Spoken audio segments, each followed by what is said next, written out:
Hello. Welcome to another episode of Clock the Tea with Dr. Long, Tea Sippers. This is your host, Mark Long.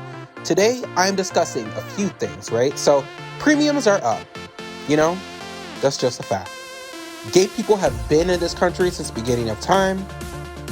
Damn the 50s. So we're going to get back into the 1950s and compare it to now. And I can't end things without talking about my girl, Mary J. Since she's moving from a Schedule 1 to a Schedule 3, we have to get into a little bit of tea on why that's important for our economy and why it's important for the country. Stay tuned and grab that drink because we're about to spill it all.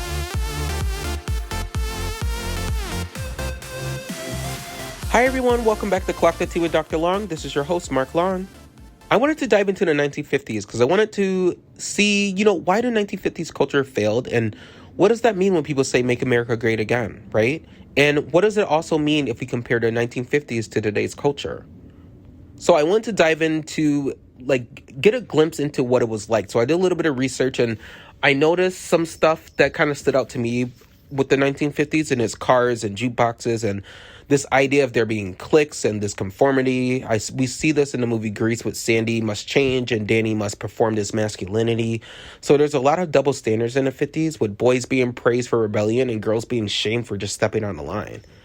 And a few things just to mention, obviously segregation was a huge tone of the 1950s that can't go unnoticed. And I think it's important for me to mention that because a lot of people want history to be erased. And right now, history shouldn't be erased. That was a part of culture and it was a part of the way that people lived during the time. So let's talk a little bit about suburban white flight. So there was this fantasy of that a lot of people created, especially with the conservative ideology, just taking up complete control in the 1900s, but most importantly during this time in the 50s. But there is this idea of this cookie cutter houses where all the houses look the same in the suburban life and where it gave white people an opportunity to leave the cities where there was a lot of people of color moving to from escaping Jim Crow South. Black people were coming into cities at large rates, especially in Chicago and New York, all over the country, Detroit, what have you. In the burbs, there was an opportunity for them not to be around people of color, and they chose to do that to keep this American lifestyle, but most importantly to have the dad at the authority, the mom as the servant, and the kids as props.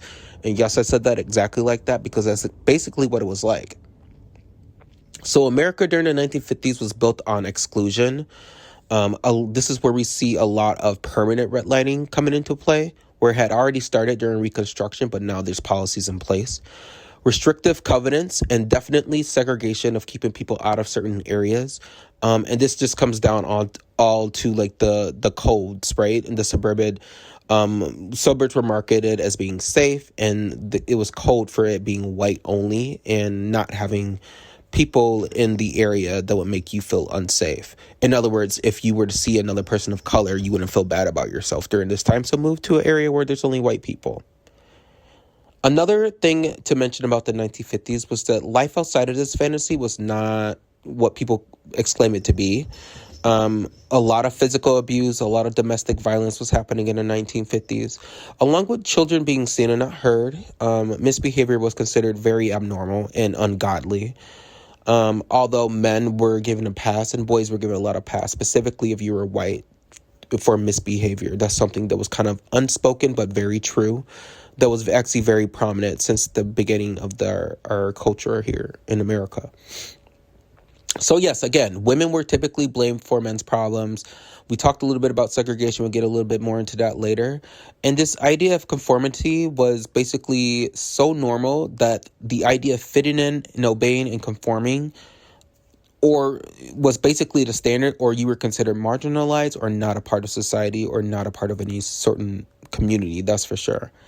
And we could talk about why it failed, but to me, I think what failed the 50s most importantly was this myth of this perfect family that collapsed under their own hypocrisy and exclusion of people of color. Civil rights, feminism, and this counterculture that pretty much cracked this facade of perfect imperfection. We obviously have suppressed voices during this time, so women, Black Americans, queer people, youth, everybody really wanted some recognition for their existence and for having equal rights. And during the 1950s, there's a lot of pushback on that, with a lot of violence and a lot of heavy sternness when it comes to how society should be, especially by the patriarchy here. So let's compare things from the 50s and now. So housing looked a little different. So suburbs were built for whites only, and redlining excluded black families specifically to stay in, these areas where whites left the city. They were kind of secluded to these areas. And in 2025, we have more diverse burbs. We still have some racism and discrimination in housing, and we still have some housing inequity, and gentrification is something that persists and is very common. We're seeing that a lot in the city of Madison right now.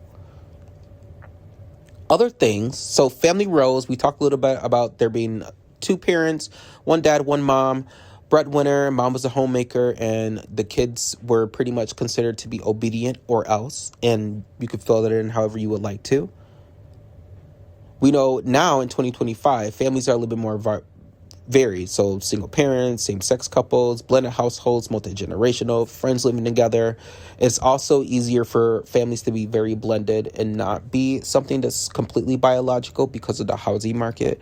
We've seen a lot in the news that, best friends or people who have known each other their whole lives are starting to get mortgages together and raise their families together, especially if they are both single, because it's just more affordable. Now, let's look at race. Obviously, during the 1950s, segregation was legal, but most importantly, it was normalized, and being white was seen as the standard. So that's why we see a lot of white flight during this time, because this was considered the standard, and this was the narrative that was pushed across the United States. Right now, we see some civil rights gains, but systemic racism and things that were in place during the 50s still impact us till this day, with a lot of disparities in communities still remaining. For example, like Milwaukee and how segregated it is, and how people are treated based on, where they live. Gender. So women were typically blamed for men's problems. We know that they had limited career options, and this was when they were just on the cusp of starting to be in the workplace. We saw a little bit more women getting into the workplace later on in the 60s and 70s. And mind you, women were in the workplace in the 40s while men were at war. But when they came back, society shifted back into this perfect ideology of how women should be. And right now, in 2025, we're seeing more women in leadership, but the gender gap pay is still there, and double standards still persist. And that's just something worth mentioning, because women have gained a lot in terms of rights since then, but we still run into issues right now. When it comes to youth, youth were expected to obey during this time, and being rebellious was considered a stigma, although we know that young white youth still rebelled, and that young white boys and white men still got away with a lot more than anyone else did during this time. And a lot goes unmentioned, right? And we also know that youth during this time, it was very normal for physical discipline to be common, especially among communities of color, as this was the discipline that was basically mimicked from their oppressor, right? During times where people of color were not free, and youth definitely got a lot of that in terms of the sternness and their upbringing and that whole approach. Now, youth culture kind of drives trends. Now we see this a lot with social media and activism and tech innovation, and what that means for making sure that tech is adjusted to how youth develop. We see this now with a lot of YouTube videos and that kind of thing, and kids having access to screens and that kind of thing. Obviously, culture shifted from conformity equals safety and dissent being punished to diversity being celebrated, until we have someone like President Donald Trump and his administration and the far right, who is basically trying to bring us back to this old idea because they lack the education and understanding of why the 50s failed with this mindset. So we have a lot of individuality now. For example, me doing my podcast and being able to speak my mind.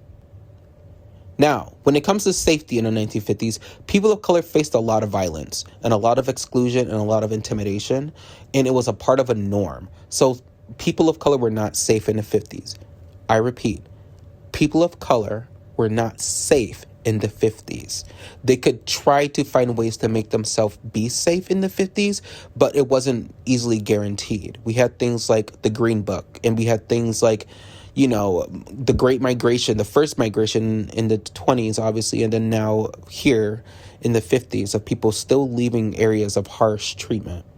Nowadays, obviously, discrimination the way it was during the 50s is illegal, but we still have racial profiling, as this administration has decided that that does need to exist in order to deport Americans. Yes, legal Americans. And hate crime issues rose, especially over the last 3 decades, just because the idea of inclusion is very intimidating to a lot of people because people still hold the values of that existed maybe about 80 years ago in the 50s.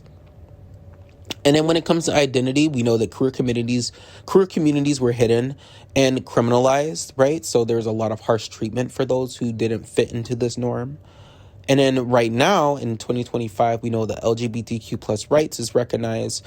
Obviously not by a lot of people in the country because there's been this shift to try to conform back to whiteness. Though, the backlash for our community still continues. Obviously, we see a lot happening with trans persons, and especially with access to affirming care for trans youth, and also for individuals who are trans in general and being protected and not feeling like they have to feel unsafe everywhere they go. So in the 1950s, we know it was the golden age for some, but it was a golden cage for many. And in 2025, we know more freedom, visibility, and I'm going to push back and say there is a war on diversity once again.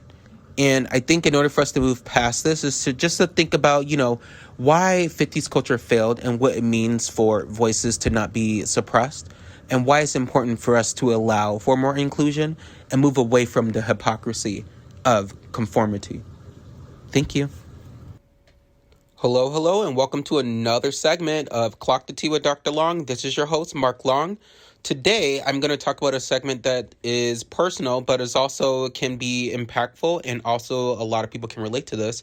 It's going to be about homosexuality in the United States and its long history. And you know what? Homosexuality has been around forever. And yes, even in the United States, it has existed across cultures and eras long before modern terminology. And in the U.S., LGBTQ plus history is kind of deeply woven into like our nation's social fabric in ways where we might not even recognize. So the first gay rights organization started in 1924. And it was by Henry Gerber, founded basically the Society for Human Rights in Chicago. And this was the first documented gay rights group in the United States. Earlier references of same-sex relationships existed long before the word homosexual was coined. For example, the term lesbian was first used in 1732 England, but same-sex relationships were present in America even earlier on. And we talked about this previously on our conversation on pansexuality, but let's reference the Kinsey report, right? From that groundbreaking study in 1948 and 1953, which basically revealed that homosexual behavior was far more common than society admitted it to be. That means it was pretty much around and people were aware of it. It was just taboo, and studies were done to understand it that early on, and it's still something that people are trying to come up with studies to understand now today, and also people are starting to breathe more life into terminology, some labels, and even kind of what that means to exist on a spectrum in terms of homosexuality. And we know the Stonewall riots happened in 1969, the uprising at Stonewall Inn in New York City, which was basically the birth of the modern LGBTQ plus rights movement. And then some legal milestones to mention would be 2003, the Lawrence versus Texas, which basically struck down the sodomy laws nationwide, which is actually really good because there's a lot happening that existed based on a sodomy laws that got put into place during mid-century or the mid-20th century to prevent those from being out and from being able to serve in the military. And in 2015, of course, the Obergefell versus the Hodges legalized same-sex marriage across the United States. Now, I wanted to talk about a very controversial topic that a lot of people try to shy away from based on their understanding of homosexuality, and some conservatives and Republicans like to paint this as a new ideology, a new topic, a chosen identity, when in reality it's not. We know that homosexuality was woven into the very fabric of being dominant, especially among white Americans, because they were considered the majority and the only identified group that were able to make decisions in this country, especially during the antebellum times. And that comes down to this term that we learned about over the years, which is called buck breaking, right? Which was a horrific practice used by enslavers to dominate and emasculate African men. And this was a form of sexual violence that was used in slavery, which involved the rape of African men by their slave masters, often to front off others as a way to humiliate them, but most importantly, it was a way to control and prevent rebellion. Some origins of this say that it originated in the Caribbean area during the Atlantic slave trade, and it later spread to the United States. And beyond the physical abuse that this obviously perpetuated, it was also a form of psychological weaponization designed to instill fear in Black men, but also to destroy their dignity and to fracture their community bonds. It was also a way for survivors to later talk about this practice and how it has left generational scars and more of a reason for them to leave these areas and run away, shaping cultural memories for individuals and discussions on masculinity for times to come. So that's really important because we know that this fits into the conversation of homosexuality, of it always existing and being documented, and how, in a way, slavery and other oppressive situations in this country made homosexuality almost kind of like this thing that you should be fearful of, when in reality it was distorted to be created as a power source for basically white men in this country to perpetuate control and also to make groups of people feel less than. So let's talk a little bit more about some homosexuality milestones in terms of like the history that comes along with it and some great things that have happened in this country. So from the shadows of the 1920s to the headlines of 2025, queer life in America has always been present, sometimes hidden like we just discussed, and sometimes celebrated, but it's never been absent. So we talked about in 1924 what happened with the founding of the first gay rights groups in the United States, which was short-lived in Chicago, but it was something that was actually documented. Moving on into the 1950s, that seed grew into something else. So I know a lot of you have heard about the Medellin Society, which was a group of white men in the New York area that got together and created community and courage and language that they could share with each other when discussing homosexuality and where they can be homosexual in secret, and how they can kind of work to push against that ideology that homosexuality is a mental disorder. Some mentions the Daughters of Bilitis was also a group that was formed. In 1969, that's when we know the Stonewall riots in New York City, which was documented as one of the first movements to spark a change for drag queens, trans women, and queer youth, who took this time to fight back against police brutality, harassment, and the sudden notion of policing pride events, or not pride events, but more so it kind of introduced pride events, but just kind of the social scene of a lot of homosexuals in this time, especially in metropolitan communities. And it kind of paved the way for the 70s and the 80s, which brought forth progress and heartbreak within the LGBTQ plus community. We know in 1973, the American Psychiatric Association finally removed homosexuality from its list of mental illnesses. But just as the visibility grew, we saw the of the AIDS crisis, which basically entered as a way for people to develop more of a community within our population, within our LGBTQ plus community, but it also surged as a way to push more activist groups, for example, like ACT UP. We had a lot of queer artists come around, and obviously caregivers in America that knew someone who was dying of AIDS or HIV during this time, which was being labeled as a homosexual disease. Now we know by the 1990s, the fight reached the halls of power, right? So we know that there was conversation happening around Don't Ask and Don't Tell during this time, which silenced queer service members. And DOMA defined marriage as between a man and a woman. And we know that this resistance has never stopped, and this ideology has been perpetuated by the far right since the beginning of time. Moving on into the 2000s, more doors started to crack open. We see in 2003, the Supreme Court actually struck down that sodomy law that we talked about earlier, which paved way for other opportunities and more representation of homosexual people in mainstream media, but also of more people being open and fighting for the right to marry, which happened in 2015. So going further, we know that there's a lot of tragedy that comes with being a part of a marginalized group. So even in tragedy, we know the visibility grew. And one tragic incident that happened was the Post nightclub shooting in 2016, which basically reminded the world that queer spaces are sacred.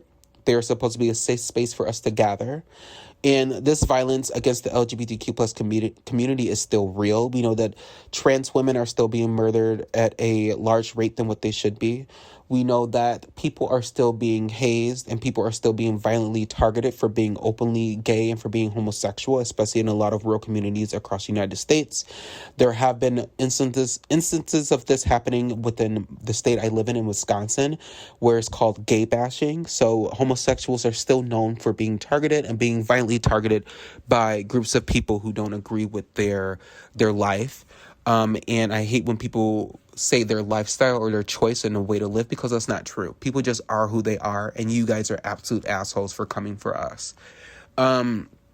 Just to end things, so in the 2020s, we brought forth a new protections for LGBTQ plus people, but most importantly for LGBTQ plus workers. The Supreme Court ruled that they are protected under the Civil Rights Law. And in 2020, Congress passed the Respect for Marriage Act, safeguarding same-sex and interracial marriages. And then by 2025, we know queer rights is still something that's still evolving, especially when it comes to transferability in the government and the constant discrimination that they're facing. But ongoing battles over healthcare and identity, and we are very happy that the right to marry was protected. We know that crazy lady who shall not be named tried to go back to the Supreme Court and talk about we'll say her name, Kim Davis, tried to go back and overturn the marriage law. So for lack of a better word, she can go to hell. And I think it's super important to know the history of homosexuality, because a lot of people act like this was basically a concept and an identity that was created in the 2000s by people who just woke up and decided they wanted to be gay. No. Homosexuality has been around from the beginning of time, and especially has been perpetuated by the majority of the population, which is the white population, and most importantly, white men. White men have been at the very beginning of making sure that homosexuality in their eyes was seen as a sign of weakness, but most importantly, that they can be homosexual behind the scenes and use it as a form of violence or as a form of pleasure, but not allow those who identify as homosexual to have the same rights or have the same ability to exist in this country at the same rate as those who are heterosexual. Thank you so much for listening. I hope you all learned a lot, and I'm excited to bring you more conversation on this topic in the future. So, even though the Trump administration is trying to distract us like they always do, by reclassifying Mary Jane to distract us, but we all know that cannabis deserves its own spotlight, because if I were to give the Trump administration a win, it would be the signing of moving this drug from a Schedule 1 to a Schedule 3. And here's why. Cannabis is helpful for health, mental wellness, it has future uses, and I believe it's going to have a great cultural impact. Now, let's start from why I'm saying that. So let's talk about some of those health benefits. So cannabis allows for a lot of anti-inflammatory properties, which is why a lot of people are moving in the direction of trying to make it legal, at least medicinally, federally, and across the nation. It's also very good for pain relief. So like chronic pain, especially for those with arthritis and migraines, science has proven that cannabis helps people with arthritis in ways that we did not even anticipate or expect. It's also an appetite stimulant. For those who are maybe dealing with some kind of eating issue or might have cancer or are going through HIV treatment, cannabis has been proven to show basically this ability to stimulate the appetite of those who are battling this need to fuel their bodies and they can't. So it has also been proven to help with sleep aid for insomnia. And also there's fewer long-term organ risks compared to other drugs like alcohol or anything of that nature. Let's move into some mental health stuff because we mentioned it a little bit. So it reduces anxiety in more ways than we know. So anxiety reduction is a huge benefit of cannabis, along with some PTSD relief. So instead of being triggered and being in a state, cannabis can relax you, right? And it's also a good mood regulator because you are less depressive when you're smoking weed versus someone who is likely to be more depressed when they're actually consuming large amounts of alcohol at a regular basis. So there's a potential for some neuroprotective effects also with cannabis. So early research right now is with Alzheimer's and Parkinson's. So we'll be finding out more information on this in the future. And hopefully we'll be learning that this is going to be a great new chapter in the medical field for people in terms of treatment. Some future uses of marijuana talks about like the hemp industry and the sustainability of that, and basically how the hemp industry can have a lot of textiles and building materials and how it can be eco-friendly based on there being a lot of alternatives for manufacturers and for people to make sure that people have access to this drug. There's a lot of medical research in the future also that's pending in regards to treatment for epilepsy, multiple sclerosis, and chronic pain, as mentioned before. We know that edibles, oils, and non-smokable forms of cannabis is something that would be appealing to the audience, especially if you were able to get it regularly. And there's a broader accessibility approach is what people are looking at for the future of cannabis use and for the future of THC, marijuana, Mary Jane, whatever you want to call it. So this potential shift in culture for it to be more of a social and loungy kind of drug for you to have access to use recreationally can actually come into a way where we might see a lot of cannabis lounges and bars versus actual your normal go out on a town bar, right? Where there's just alcohol and beer and your rails. So let's look at this a little bit more. So depressants versus stimulants. We know that alcohol is a depressant and it slows your brain, it impairs your judgment, and it definitely increases aggression.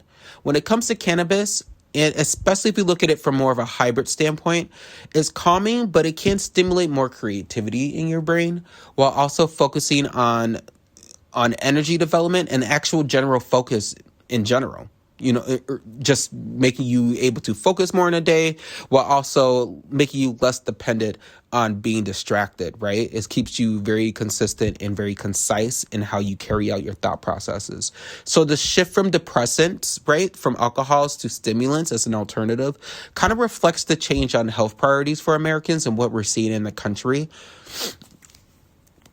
We can talk a little bit about why alcohol is kind of linked to more diseases, but just generally alcohol is linked to liver disease and cancer and obviously violence and accidents and that kind of thing.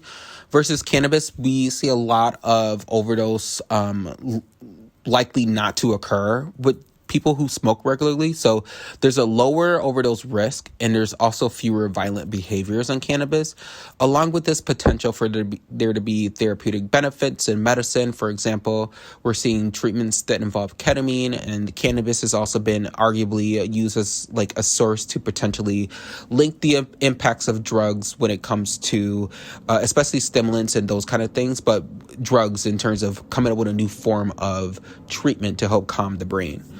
And obviously hangovers is a big deal for people that consume alcohol, and it's brutal, especially if you are come from a state like Wisconsin where drinking is a norm. Yeah, I can tell you how many of those hangovers that I have had. But in regards to cannabis, we see more of a brain fog, So mild fatigue versus it being like this kind of like physical impact on the body. There's also the social component to alcohol. Which is why we've seen it fuel a lot of aggression in social situations amongst people. And cannabis is most likely to chill people out. So like when you're social and at these lounge bars, you're more likely to see people having intense conversations, likely is what I'm going to assume, versus like them being wasted off their ass, right? And doing stuff that they would regret the next day. So I think some cultural impacts on THC and just the whole moving it from Schedule 1 to Schedule 3 is going to be great for our society in terms of dismantling the stigma where a lot of people of color, especially Black men and women, were incarcerated in the 70s and 80s due to this war on drugs. And it was definitely led by those Republican administrations during that time to kind of keep people back. But also there was less studies on cannabis during the time. So younger audiences are starting to learn that cannabis is more safe. It's a smarter choice of a drug, and it's a little bit more versatile than alcohol versus, the goal of drinking numerous drinks, especially with binge drinking, is to pretty much get obliterated. And to some people it's having a good time, some people it's a problem, right? And I think looking at this, we can see that cannabis has already been legal in many states, especially recreational and medical, in 24 states and DC. This includes Illinois, Michigan, New York, Oregon, Washington, California, and then obviously there's states that only have the medicinal use, which is Pennsylvania and places like Florida and Louisiana, Ohio.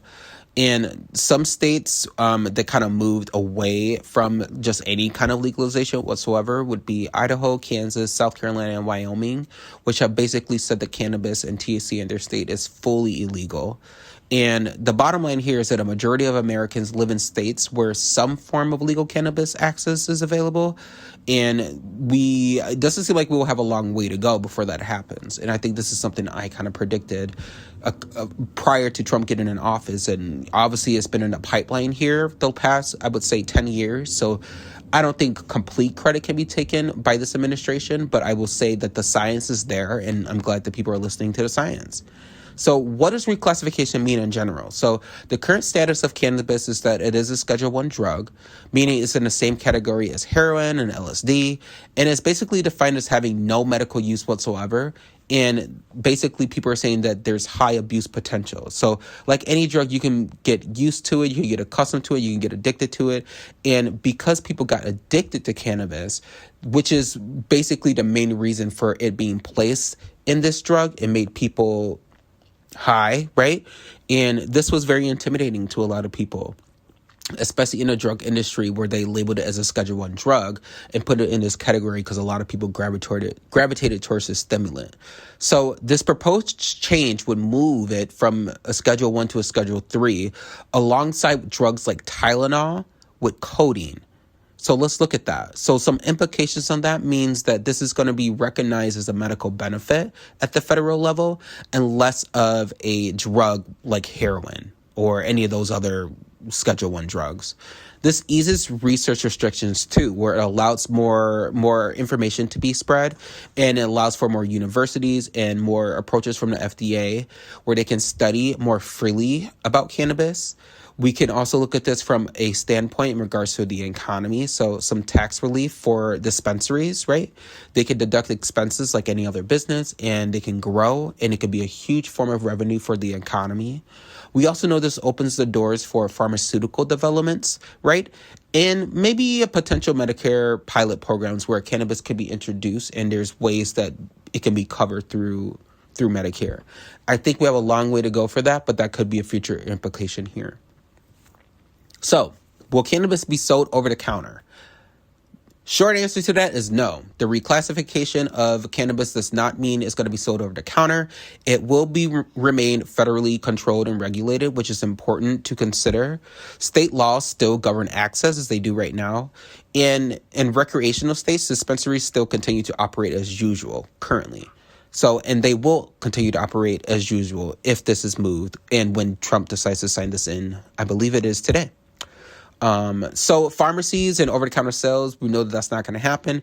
We know that the regulation is going to continue, and some future possibility around this is that the FDA can may approve cannabis-based medicines, and they might be able to be dispensed at pharmacies, but not likely. It's not like buying aspirin over the shelf or anything like that, but it could move in that direction where it could become safe and the restrictions can be less around it.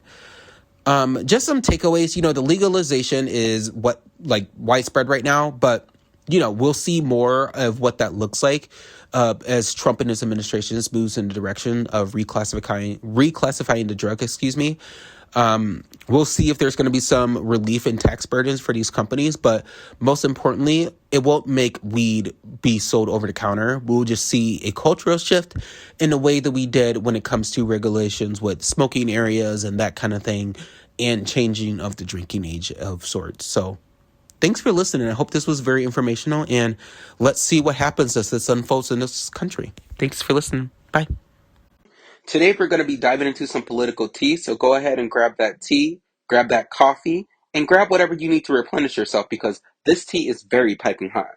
Now, let's go ahead and start with a few topics today that are at the top of mind. So, marijuana reclassification, right? So, President Trump is expected to sign an executive order reclassifying marijuana from Schedule 1 to Schedule 3. Now, this would acknowledge medical benefits at the federal level and ease restrictions on research, banking, and industry operations. Now, what does this mean, right? So, the move would not legalize marijuana nationwide, but it could expand access for seniors, veterans, and medical patients, meaning that most likely the drug will be used primarily for medicinal purposes nationwide. Reports suggest the order may also include clemency for some federal marijuana convictions. We know this started during previous administrations, and President Trump is expected to carry out this and give clemency to multiple people who are still convicted. So we will see how this pans out across the United States. I know there are some states that are looking to vote on not just the reclassification in their state for medicinal use, but also for recreational. Now, we know states like Illinois and Michigan and Minnesota have moved to legalize marijuana. There are some more states in the Midwest like Wisconsin, Iowa, Ohio that still have strict policies for marijuana use, but are moving towards a direction of bringing out other avenues of THC and cannabis and other forms of use as well, such as CBD. So we'll see what happens here when it comes to the classification of marijuana. And we'll see if this is going to ease the minds of many who participate in the use so far, and if this is going to open the door for more opportunities for businesses, or if this is going to open more opportunities for, as the Republicans like to say, more drug use and less understanding of what this means for the impact on our children in the future, which I don't think this will be an impact on the children because marijuana is indeed a great outlet for a lot of people who are looking to ease their anxiety. Moving on. So, Whoopi Goldberg responds to Trump on Rob Reiner's murder. So, director Rob Reiner and his wife Michelle were murdered on December 14, 2025. Their son Nick was arrested. Now, President Trump posted something interesting where he claimed that the person, Rob Reiner, the director, was murdered because of Trump derangement syndrome along with his wife. Now, Whoopi made some comments on a view when the murder happened, but this is her comments recently as Trump decides to double down.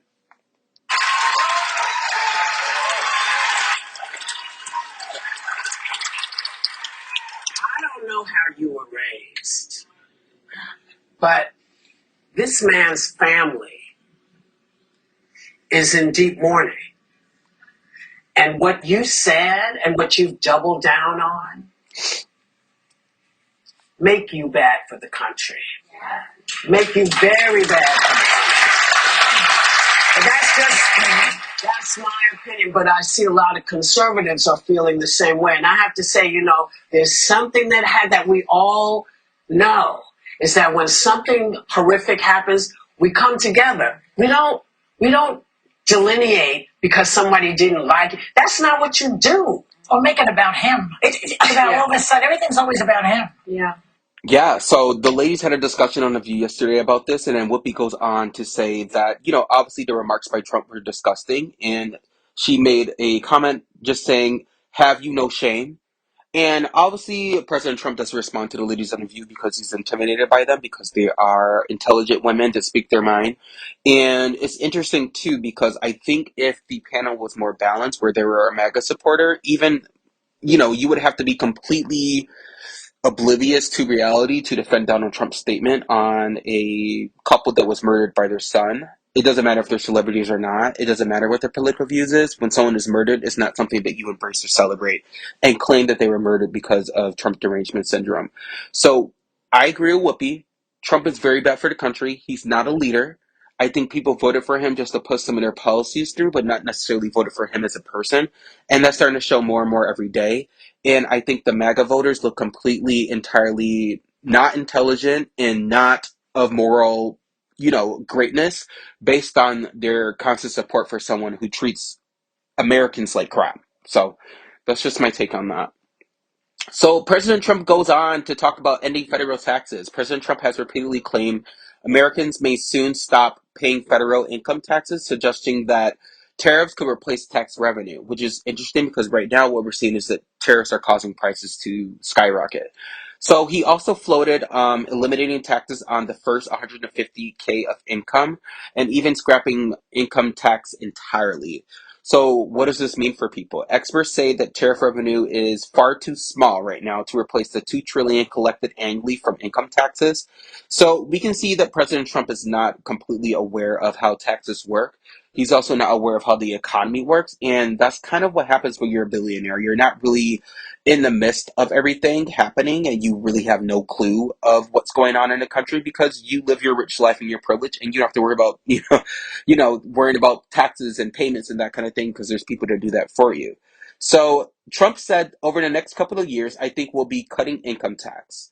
And then he also said it could be almost completely cutting it because the money we're taking in is going to be so large. Now, what's interesting here is that his supporters believe this because this is something that he is saying that is going to happen in the future, but not something that we've seen in this year of 2025. To go on further, he also mentions that this would also help bring in more revenue for the country, but also will make Americans more rich. Now we know income taxes to have right now they've brought in 2.7 trillion to the federal government in 2025, and the amount towers over tariff revenues by at least 257 billion, and that's just this year alone. So there's a lot of talk from the administration about what's going to happen in regards to any federal taxes. Obviously President Trump is just looking at this as a win for his constituents and his supporters. But in reality, this is not going to be anything that's going to be beneficial to the economy. In fact, we're likely going to see a crash in the economy. Going on, the U.S. employment rate right now. So now that we know that President Trump has all these ideas that seem so unrealistic, he seems completely detached from reality when it comes to the unemployment rate, which rose to 4.6% this year and just in 2025 in the month of November. So that's the highest in 4 years. And employers added about 64K jobs in November. And October actually saw a loss of 105K jobs across the country, largely due to the federal government layoffs. So we know that with the federal government layoffs and a new funding bill, there has been a lot of turnover and a lot of people that are out of work, bringing the employment rate up high. And also the labor market shows that that there may be signs of cooling in the job market, but we're not going to see that anytime soon based on the fact that this likely won't be until next summer. So people are going to be struggling for some months here. We know that premiums are also going up. The Affordable Care Health Insurance premiums are expected to set a spike in 2026 after the Senate failed to extend these subsidies, and also after the Senate has decided to not vote on this. So we know that millions of Americans could see costs tripling. We've already seen this at the grocery stores for average items that typically cost at least 75% or 80% less of the current prices listed. One example of this is now we see premiums are expected to jump for an average person whose premium is about $400 to around 1,100 starting in January of 2026. So that's an extra out-of-pocket expense for Americans who are basically trying to keep the lights on and afford their everyday living with shelter, with the cost of living going up, and also with the cost of groceries, and people barely being able to set aside money to save for other expenses. So with that said, we're seeing a lot of changes here and a lot of impact on the average American. And we know that there has been a lot of disdain for this administration and a lot of basically inability to keep the status quo or be transparent from this administration. We know that Kristi Noem basically perjured herself last week. So Homeland Security Secretary Kristi Noem was accused of lying under oath during congressional testimony. So Representative Benny Thompson pressed her to admit that asylum approval was tied to a violent case, which was made under Trump's administration, and she insisted that Biden was responsible, while also insisting that she has never had someone deported from this country that served the country and is an American citizen, when in fact they pulled out a camera of someone on Zoom, talked about them being basically deported back to Korea after serving this country for years. So the lies from this administration, the bagging of cash from American citizens and the constant gaslighting from this administration is continuing. We know that Trump is preparing to sign an executive order for the marijuana, and we know that that's just a that's just a distraction from all the chaos that he has been causing, especially this year when it comes to Americans being able to afford living in this country. Thank you all for listening to a special episode of Clock the Tea. I bring it to you every Bobbin.